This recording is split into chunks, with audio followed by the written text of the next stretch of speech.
Саламатсыңар балдар. Биздин бүгүнкү темабыз аныкталган интегралдын геометриялык колдонуштары. Аныкталган интеграл түшүнүгү бир катар геометриялык маселелерди чыгарууда колдонулат. Бул маселелер жалпак фигуранын аянтын эсептөө, ири сызыктын жаасынын узундугун табуу, ири сызыктуу сектордун аянтын табуу, параллель кесилиштердин аянты боюнча телонун көлөмүн табуу, айлануу телосунун көлөмүн табуу жана айлануу телосунун бетинин аянтын табуу. Бүгүнкү темабызда биз жалпак фигуранын аянтын эсептөөдөгү аныкталган интеграл түшүнүгүнүн колдонушун карайлы. Биринчи маселебиз бул ири сызыктуу трапециянын аянтын эсептөө.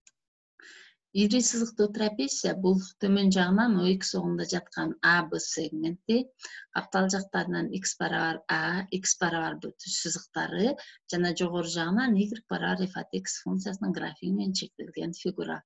Бул фигуранын аянтын табуу үчүн биз аныкталган интеграл түшүнүгүн колдонсок, анда формула мына ушул түргө ээ болот. Кийинки ири сызыктуу трапецияны карайлы. Бул ири сызыктуу трапеция каякта жатат? OX огунун төмөн жагында жаткан учур болуп калат экен. Демек биздин f от x функциябыз 0-дөн кичине болот. Бул учурда аянтты эсептөө формуласы жогорудагы формуланын эле минус белгиде же болбосо терс белгиде алынып эсептелет. Мына ушул учурда аянт оң белгиге ээ болуп калат. Же болбосо биз эмне менен эсептеп койсок болот? Албетте модулу менен же абсолюттук чоңдугу менен эсептеп койсок, аянт оң белгиде эсептелет. Бул ири сызыктуу трапецияны карайлы. Бул ири сызыктуу трапеция жогорудагылардан өтө эле айырмаланып турат да. Себеби AB сегментинде жаткан фигура жогору жагынан эки башка ири сызык менен чектелип калды. Бул AS аралыгында f от x функциясы менен чектелсе, CB аралыгында g от x функциясы менен чектелип атат. Демек, бул жерден эки ири сызыктуу трапециянын аянттарын өз-өзүнчө эсептөптөргө эле кошуп койсок, берилген фигуранын аянтын тапкан болот экенбиз. Бул маселени карап көрөлү. Демек, y барабар x квадрат параболасы, x барабар 1, x барабар 3 сызыктары жана OX огу менен чектелген фигуранын аянтын табыш керек экенбиз. Бул фигураны дегенде биз OX, Y тегиздигинде эмне кылып алышыбыз керек? Чыйып алышыбыз керек. Бул чиймени аткарсак, биздин ири сызыктуу трапеция, мына көрүп турасыңар, мына могу боелгон аралыкта жаткан трапеция болот да. Бул трапециянын аянтын табыш үчүн жогорудагы эле формуланы колдонобуз албетте. X квадрат функциясын 1-ден 3-кө чейинки аралыкта интегралдайт экенбиз. Аныкталбаган интегралда колдонулган формуланы колдонобуз. 1-ден 3-кө чейин, андан ары албетте Ньютон Лейбнистин формуласына коюп, аянт канча барабар болуп калат экен? 26 бөлүнгөн 3-кө барабар болуп калат экен. Кийинки фигураны карайлы. Бул фигуранын жогорудагы фигуралардан кандай айырмасы бар? Ал фигуралар төмөн жагынан AB сегменти менен чектелип жатышкан болчу. Бул жерде болсо төмөн жагынан y барабар g от x функциясы менен чектелет, төмөн жогору жагынан болсо y барабар f от x функциясы менен чектелет экен. Бул учурда да f от x функциясы, анан g от x функциясы. Демек, бул учурда мынтип ойлонсок болот. AB аралыгында жаткан жогору жагынан f от x функциясы менен чектелген ири сызыктуу трапециянын аянтынан ушул эле аралыкта жаткан жогору жагынан g от x функциясы менен чектелген ири сызыктуу трапециянын аянтын кемитсек, биз мына могу боелгон фигуранын аянтын таба алабыз. Анда формула кандай түргө ээ болуп калат? Мына мондай түргө ээ болуп калат экен. Мисалга өтсөк. Бул мисалда биз y барабар x плюс 3 жана y барабар x квадрат плюс 1 сызыктар менен чектелген фигуранын аянтын табыш керек экенбиз. Бул фигураны координаталык тегиздикте аткарып көрөлү. Демек, -1-ден 2-ге чейинки аралыкта аныкталган мына ушул фигура болот экен. Бул фигуранын аянтын -1 жана 2 чектерин кандай кылып таап атабыз? Ал үчүн биз эки ири сызыктын теңдемесин системага алып чыгарабыз жана кесилиш чекиттерин таап алабыз. Жогорудагы 3-чү формуланы колдонобуз. Бул формуланы колдонуу менен аянтты эсептесек, аянт 27 бөлүнгөн 6-га бараар болот экен. Кийинки учурду карайлы.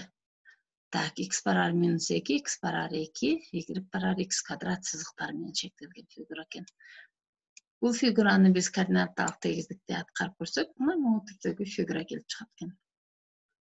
Бул жерден ири сызыктуу трапециялар OX огунун оң жагында дагы, сол жагында дагы бирдей аянтка ээ болот. Анда биз бир эле ири сызыктуу трапециянын аянтын эсептеп туруп, аны 2-ге көбөйтүп койсок, берилген минус 2-ден 2-ге чейинки аралыкта жаткан фигуранын аянтын алган болобуз. Демек, ал аянт 5,3-төн 1-ге барар болот экен. Кийинки маселени карайлы. Бул жерде y барар синус x жана x абсцисса минус пиден пиге чейинки аралыкта өзгөргөн учурдагы фигуранын аянтын табуу керек болот экен. Бул фигуранын чиймесин аткарсак, мына мындай түрдөгү фигураны алабыз. Жогорудагы мисалга окшош эле, бул эки ири сызыктуу трапециянын аянттары бирдей, бирок кандай айырмаланат? Бул жерде OX огунун төмөн жагында жатып калат, бул жакта болсо жогору жагында жатып калат. Демек, анда биз бул бир ири сызыктуу трапециянын аянтын таап туруп эле канчага көбөйтүп койсок болот? Албетте 2-ге көбөйтүп койсок болот экен. Ошентип биздин аянт канчага барар болуп калат экен? 4-кө барар болуп калат экен. Кийинки маселеге өтөлү. Бул жерде дагы парабола менен чектелет экен, абсцисса болсо 0-дөн 2-ге чейин. Чиймесин аткарып көрөлү. Чиймесин аткарып көрсөк, бул жерде дагы эки ири сызыктуу трапеция пайда болот экен. Бирок бул эки ири сызыктуу трапециянын аянттары бири-бирине албетте окшош болбойт экен. Анткени ар түрдүү ири сызыктуу трапецияларды көрүп турабыз. Анда биз кандай кылалы? Демек, биз төмөнкү ири сызыктуу трапециянын аянтын табабыз, аны терс белгиде эсептешибиз керек. Жана жогорку ири сызыктуу трапециянын аянтын табабыз, аны оң белгиде. Анан бул экөөнү албетте эмне кылып коюшубуз керек? Кошуп коюшубуз керек экен. Мына ошентип биздин аянт канчага барар экендигин көрөлү. Кийинки мисалды карайлы. Кийинки мисалыбыз y барар 4, x барар 4, x көбөйткөн y барар 4 сызыктар менен чектелген фигура экен. Аткарып көрөлү. Координаталык тегиздикте аткарып көрсөк, бизде мына могу түрдөгү ири сызыктуу трапеция пайда болот экен. Бул ири сызыктуу трапеция албетте мына көрүп турганыңардай x барар 1 сызыгы менен 2 бөлүккө бөлүнөт экен. Биринчи бөлүгүбүз биздики көрүп турасыңар, тик бурчтук болот экен. Экинчи бөлүгүбүз ири сызыктуу трапеция экен. Бул тик бурчтуктун аянтын табууну биз билебиз элементардык геометриядан. Узунун туурасына көбөйтүп коебуз. Узуну 4 болсо, туурасы 1-ге барар болот экен. Хорошо, бул жер 4 болот экен. Кийинки ири сызыктуу трапецияны формула колдонуп, анан аянтты тапсак болот экен. Кийинки мисалды карайлы. Кийинки мисалыбыз y барар 6 минус x түз сызык экен, мына могу түз сызык болот экен. Y барар тамырасын x, мына бул параболанын бир тармагы болот экен. Жана y барар x квадрат параболасы менен чектелет экен. Демек, могу ири сызыктуу трапециябыздын аянтын табыш керек экен. Бул ири сызыктуу трапециянын аянтын табыш үчүн биз аны бөлүктөргө бөлөт экенбиз. Көрүнүп тургандай, мына 2 бөлүккө бөлөт экен. Биринчи бөлүгү мына y барар тамырасын x менен чектелет. Жогору жагынан x квадрат менен чектелет. Экинчи бөлүгү ошол эле тамырасын x менен чектелет. Жогору жагынан 6 минус x менен чектелет экен. Туурабы? Демек, бул ири трапециянын аянтын таап, андан соң экинчи ири трапециянын аянтын таап туруп, буларды суммалап коюу керек. Аны болсо силер өзүңөр аткарып койсоңор болот экен. Кийинкини карайлы. Мына бул фигуранын аянтын табыш керек экен. Бул жерде дагы параболалар экен. Биз адегенде чиймени аткарып көрөлү. Чиймени аткарсак, мына могу түрдөгү ири сызыктуу трапеция экен. Ири сызыктуу трапеция албетте 2-ге бөлүнөт экен. Биринчинин аянтын таап, экинчини таап туруп, аларды суммалап коюш керек экен. Биз азыр формуласын жазып коелу. Ал эми жобу канча чыгарын, аны силер өздөрүңөр таап койсоңор болот.